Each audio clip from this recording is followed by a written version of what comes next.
are watching Veushly TV na sasa hivi tuko Bamburi mwisho kwa place yenye septic tank ili collapse. Nimepatana na mhusika hapa ama mwenye hapo hapa atakuwa anatuelezea update ya hapa. Habari yako? Nzuri. Uko aje? Salama. Hebu naitwa nani na utambia update ya hapa? Kwa majina mimi naitwa Mohamed Abubakar na mimi ni sub county administrator wa eneo la Nyali. In a nutshell, I am the government representative at the sub county level.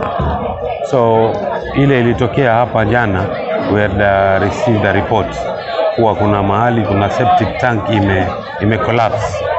So people are responsible with disaster, that is a fire station led by the chief CFO, wakaweza kurush to the scene.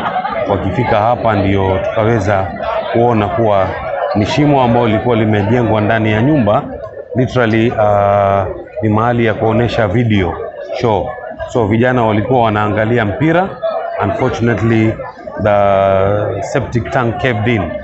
So there are stories, very unconfirmed reports that there are 2 people, wengine wanasema 3 people, wengine wanasema 4 people. But there is only one family which has come forward to claim one of the victim is a member of their families. But there is another one which is also confirmed ako ndani, but so far hakuna familia yake imekuja to claim.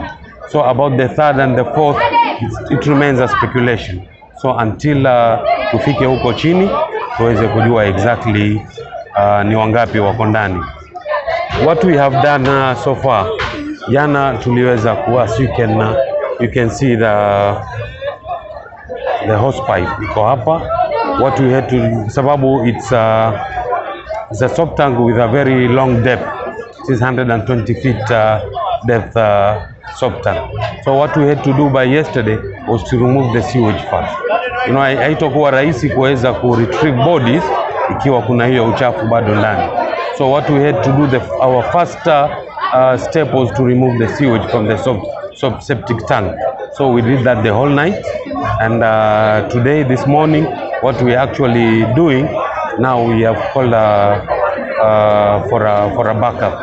Tumetisha hizo backhoe na nini, so we'll be able to we'll create space for that backhoe iweze kuingia hapo ndani, iwe ni support base ya wale watakaoweza kuteremka. So now our next step is to retrieve the bodies from the septic tank. Leo we are actually doing it right away. As you can see, we are all set for that. We are waiting for the backhoe. As you are told, is on the way coming. The personnel are here. We are all here. We are set to do that. We are hopefully in the next 6 hours we'll be able to retrieve the body, unless anything happens. You know, the soil here, it is very delicate. The more you do some steps, it collapses, it caves in. So we hope hakuna kitu kama hiyo itatokea, and if all goes well, in the next 6 hours, 7 hours, we will have the bodies.